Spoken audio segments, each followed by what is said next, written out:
आज भी स्वामी विवेकानंद के विचार और कर्म युवाओं के लिए प्रेरणा स्रोत बने हुए हैं और हमेशा बने रहेंगे और युवाओं को ऊर्जा देते रहेंगे। स्वामी जी भी मानते थे कि अगर युवाओं की ऊर्जा को सही दिशा प्रदान की जाए तो राष्ट्र के विकास को नए आयाम तक ले जाया जा सकता है। आज का युवा जीवन में चारों ओर से निराशाओं से घिरा हुआ है। ऐसे में स्वामी विवेकानंद के विचार ही उनको कर्म करने के लिए उत्साहित कर सकते हैं। स्वामी विवेकानंद के विचार युवाओं के लिए एक गुरु की भांति तथा एक पथ प्रदर्शक के रूप में हमेशा उनके साथ रहते हैं और उन्हें महान कार्य करने के लिए प्रेरित करते हैं। इसलिए विश्व के हर मनुष्य को स्वामी विवेकानंद के विचारों को अपने जीवन में आत्मसात करना चाहिए तथा एक कर्मठ और ओजस्वी मनुष्य की भांति जीवन व्यतीत करना चाहिए।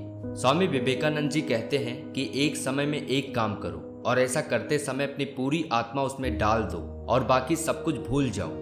ब्रह्मांड की सारी शक्तियां पहले से हमारी हैं और वो हम ही हैं जो अपने आंखों पर हाथ रख लेते हैं और फिर रोते हैं कि कितना अंधकार है। जब तक जीना तब तक सीखना, अनुभव ही जगत में सर्वश्रेष्ठ शिक्षक है।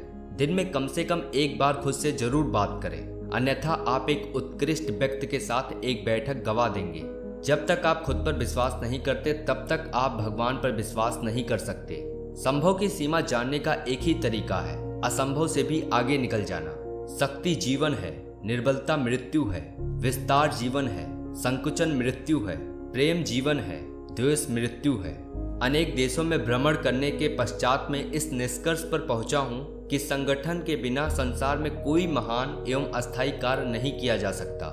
मनुष्य जितना अपने अंदर से करुणा, दयालुता और प्रेम से भरा होगा वो संसार को भी उसी तरह पाएगा। दिल और दिमाग के टकराव में दिल की सुनो। पढ़ने के लिए जरूरी है एकाग्रता, एकाग्रता के लिए जरूरी है ध्यान, ध्यान से ही हम इंद्रियों पर संयम रखकर एकाग्रता प्राप्त कर सकते हैं। विश्व एक विशाल व्यायामशाला है जहां हम खुद को मजबूत बनाने के लिए आते हैं। सत्य को 1000 तरीकों से बताया जा सकता है, फिर भी हर एक सत्य ही होगा। ये मत भूलो कि बुरे विचार और बुरे कर्म तुम्हें पतन की ओर ले जाते हैं। इसी तरह अच्छे कर्म व अच्छे विचार लाखों देवदूतों की तरह अनंत काल तक तुम्हारी रक्षा के लिए तत्पर है। तुमको कोई पढ़ा नहीं सकता, कोई आध्यात्मिक नहीं बना सकता। तुमको सब कुछ खुद अंदर से सीखना है। आत्मा से अच्छा कोई शिक्षक नहीं है। यदि संसार में कहीं कोई पाप है तो वो है दुर्बलता। हमें हर प्रकार की कमजोरी या दुर्बलता को दूर करना चाहिए। दुर्बलता पाप है, दुर्बलता मृत्यु के समान है। खुद को कमजोर समझना सबसे बड़ा पाप है। उठो, जागो और तब तक मत रुको जब तक कि लक्ष्य की प्राप्ति ना हो जाए। मस्तिष्क की शक्तियां सूर्य के किरणों के समान है। जब वो केंद्रित होती हैं, चमक उठती है। जिस समय जिस काम के लिए प्रतिज्ञा करो, ठीक उसी समय पर उसे करना ही चाहिए, नहीं तो लोगों का विश्वास उठ जाता है। चिंतन करो, चिंता नहीं। नए विचारों को जन्म दो। जितना हम दूसरों के साथ अच्छा करते हैं उतना ही हमारा हृदय पवित्र हो जाता है और भगवान उनमें बसते हैं। पवित्रता, धैर्य और दृढ़ता ये तीनों सफलता के लिए आवश्यक है, लेकिन इन सबसे ऊपर प्रेम है। हमारे व्यक्तित्व की उत्पत्ति हमारे विचारों में है, इसलिए ध्यान रखें कि आप क्या विचारते हैं। शब्द गौण है, विचार मुख्य है और उनका असर दूर तक होता है। जैसा तुम सोचते हो वैसे ही बन जाओगे। खुद को निर्बल मानोगे तो निर्बल और खुद को सबल मानोगे तो सबल ही बन जाओगे। दिन रात अपने मस्तिष्क को उच्च कोटि के विचारों से भरो। जो फल प्राप्त होगा वो निश्चित ही अनोखा होगा। यदि स्वयं में विश्वास करना और अधिक विस्तार से पढ़ाया और अभ्यास कराया गया होता तो मुझे यकीन है कि बुराइयों और दुख का एक बहुत बड़ा हिस्सा गायब हो गया होता। कुछ मत पूछो, बदले में कुछ मत मांगो। जो देना है वो दो, वो तुम तक वापस आएगा, पर उसके बारे में अभी मत सोचो। जो कुछ भी तुमको कमजोर बनाता है, शारीरिक, बौद्धिक या मानसिक, उसे जहर के समान त्याग दो। प्रेम विस्तार है, स्वार्थ संकुचन है, इसलिए प्रेम जीवन का सिद्धांत है। वो जो प्रेम करता है जीता है, वो जो स्वार्थी है मर रहा है। इसलिए प्रेम के लिए प्रेम करो, क्योंकि जीने का यही एकमात्र सिद्धांत है। वैसे ही जैसे कि तुम जीने के लिए सांस लेते हो। शिक्षा क्या है? क्या वो पुस्तक विद्या है? नहीं। क्या वो नाना प्रकार का ज्ञान है? नहीं, ये भी नहीं। जिस संयम के द्वारा इच्छा शक्ति का प्रवाह और विकास वश में लाया जाता है और वो फलदायक होता है, वो शिक्षा कहलाती है। लगातार मेहनत करना ही आपकी सफलता का साथी है। इसीलिए मेहनत को सकारात्मक बनाएं, विनाशक नहीं। मेहनत एक अपराधी भी करता है, लेकिन उसका लक्ष्य सिर्फ किसी को नुकसान पहुंचाना या फिर किसी की जान लेना ही होता है। हमें ऐसी शिक्षा चाहिए जिससे चरित्र का निर्माण हो, मन की शक्ति बढ़े, बुद्धि का विकास हो और मनुष्य अपने पैर पर खड़ा हो सके। तुम फुटबॉल के जरिए स्वर्ग के ज्यादा निकट होगे बजाय गीता का अध्ययन करने के। धर्म कल्पना की चीज नहीं है, प्रत्यक्ष दर्शन की चीज है। जिसने एक भी महान आत्मा के दर्शन कर लिए वो अनेक पुस्तकी पंडितों से बढ़कर है। कभी मत सोचिए कि आत्मा के लिए कुछ असंभव है। ऐसा सोचना सबसे बड़ा अधर्म है। अगर कोई पाप है तो वो यही है, ये कहना कि तुम निर्बल हो या अन्य निर्बल हैं। वेदांत कोई पाप नहीं जानता, वो केवल त्रुटि जानता है। और वेदांत कहता है कि सबसे बड़ी त्रुटि ये कहना है कि तुम कमजोर हो, तुम पापी हो, एक तुच्छ प्राणी हो और तुम्हारे पास कोई शक्ति नहीं है और तुम ये वो नहीं कर सकते। हम भगवान को खोजने कहाँ जा सकते हैं अगर उनको अपने दिल और हर एक जीवित प्राणी में नहीं देख सकते।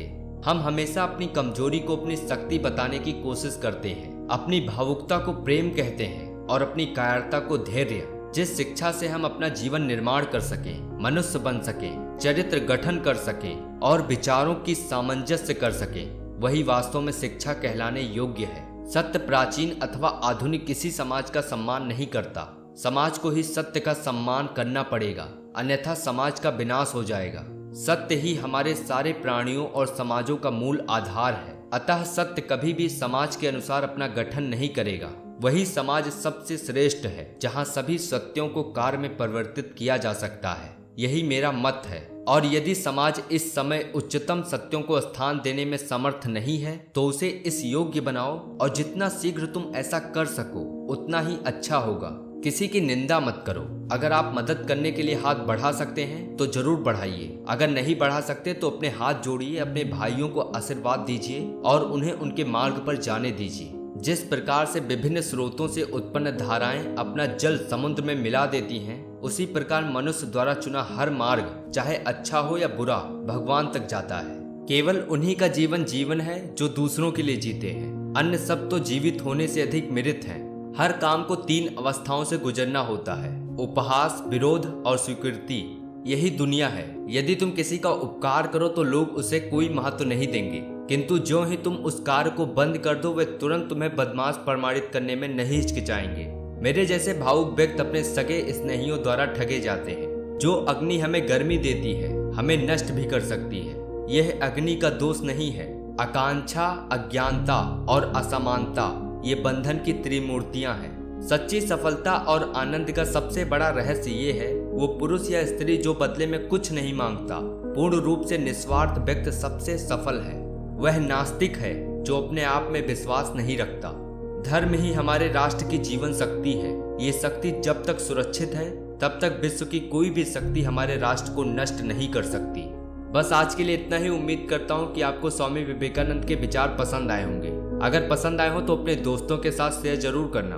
और अगर आपको ऐसे ही मोटिवेशनल वीडियोस देखना पसंद हो तो चैनल को सब्सक्राइब करके पास के बेल आइकन को दबा दीजिए। तब तक के लिए जय हिंद, जय भारत।